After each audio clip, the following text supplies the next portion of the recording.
warahmatullahi wabarakatuh anak-anak. Hari ini kita akan belajar mengenai pencemaran udara. Nah, ada yang tahu apa itu udara? Udara merupakan faktor abiotik yang mempengaruhi kehidupan komponen biotik makhluk hidup. Udara mengandung senyawa-senyawa dalam bentuk gas, diantaranya mengandung gas yang amat penting bagi kehidupan, yaitu oksigen.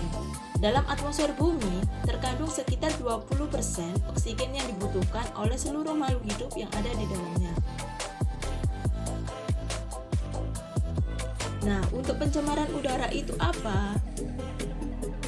Pencemaran udara merupakan suatu kondisi di mana udara mengandung senyawa-senyawa kimia atau substansi fisik maupun biologi dalam jumlah yang memberikan dampak buruk bagi kesehatan manusia, hewan, tumbuhan, lalu merusak keindahan alam, kenyamanan, dan merusak barang-barang berkakas. Macam-macam pencemaran udara itu ada dua. Yang pertama, ada pencemaran udara primer yang bisa disebabkan langsung dari sumber pencemar. Kemudian yang kedua, ada pencemaran udara sekunder disebabkan oleh reaksi antara substansi-substansi pencemar udara primer yang terjadi di atmosfer.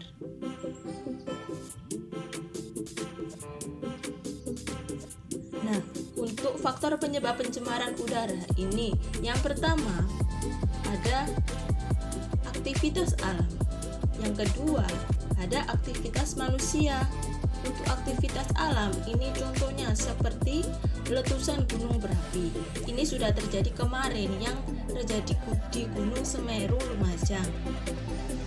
Selanjutnya ada kebakaran hutan. Untuk aktivitas manusia contohnya seperti pembakaran sampah sembarangan. Kemudian merokok, ada juga penggunaan kendaraan bermotor seperti truk, kemudian mobil dan lainnya. Untuk dampak pencemaran udara ini yang pertama ada bagi kesehatan. Timbulnya penyakit ISPA atau infeksi saluran pernafasan. Kemudian ada timbulnya penyakit emfisema. Bagi tumbuhan, ini abu vulkanik dari letusan gunung berapi membuat udara tercemar dan dapat memicu terjadinya hujan asam. Akibatnya tumbuhan di sana pun akan mati. Terjadinya efek rumah kaca. Konsentrasi karbon dioksida dan karbon monoksida yang tinggi di atmosfer akan memicu terjadinya efek rumah kaca, yaitu peningkatan suhu bumi. Lalu, menipisnya lapisan ozon. CFC terurai di atmosfer, maka akan memicu reaksi dengan oksigen penyusun ozon. Lalu ozon akan terurai yang menyebabkan lapisan ozon berlubang. CFC ini diperoleh dari penggunaan lemari pendingin seperti kulkas, kemudian ada pun AC. Nah, bagaimana sih cara penanggulangan pencemaran udara? Yang pertama, kita tidak boleh membakar sampah sembarangan. Yang kedua, kita harus melakukan penghijauan di lingkungan tempat tinggal kita, seperti kita menanam tanaman di pekarangan rumah atau bisa kita menanam tanaman di pot.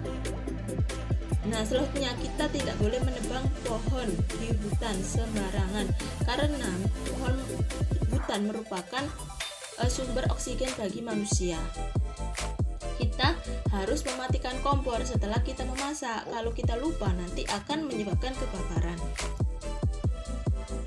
Yang terakhir, kita tidak boleh menggunakan kulkas yang mengandung CFC.